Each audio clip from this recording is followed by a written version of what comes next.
Very interesting. I have noticed similar behavior among the leftist attack dogs. Did you see the Facebook post this morning? The piece on American Thinker by Robin of Berkeley. Dennis posted it. I missed it. I love reading Robin of Berkeley. What did she say? I will tell you what I can remember. She was speaking of progressives. She said, the most hardcore of the leftists seem almost feral, wild, and undomesticated. Many lack even the most rudimentary of social skills. Some people may very well be diagnosable on the autism spectrum. I can see that. Many militants are devoid of an essential ingredient to being human: empathy. While they exude endless compassion for an endangered snail, they are contemptuous of living, feeling human beings. This is why they can cavalierly imagine snuffing out Granny, a late-term fetus, or, in fact, anyone who gets in their way. With the progressives in charge, we now live in interesting times. There's a breakdown in the basic rule of law that keeps a society knitted together, without the moral fiber to stitch us.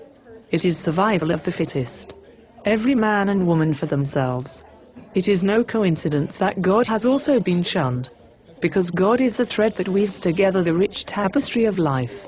With Judeo-Christian values missing in action, the left engages in a manic free-for-all. They afford themselves free rein to act out their basest of impulses. We sit by and do nothing. The more extreme progressives have no impulse control whatsoever. They act more primitively than a wild beast, as they beat up opponents and sexually degrade conservative women. These progressives are engineering a new world order, which is dark and evolved, and completely unlivable. She continues. Their actions remind me of a famous quote by Gandhi about Western civilization. When asked what he thought about Western civilization, Gandhi replied, "Western civilization. I think it would be a good idea." One could say the same thing about progressive civilized behavior. I hope the newly elected conservatives will have the courage and intestinal fortitude to create some order out of the chaos. If they can break up this manic party, there's hope for this country yet. That is spot on. I'll make sure I read the whole thing. Are you excited to read Dennis Hurst's newest book, America on the Cusp of God's Grace? Of course I'm excited.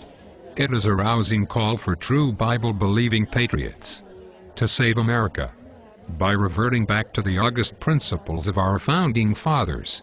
Mita, I'm full of excitement. Can you imagine what will become of our youth? Imagine just 10% of the youth taking on the American spirit, fear of God, a love and appreciation for our country. We have one King, the King of Kings, the Lord of Lords. Amen. And hear, hear. And Maranatha. He is coming back soon. I cannot wait. Come quickly, Lord Joshua.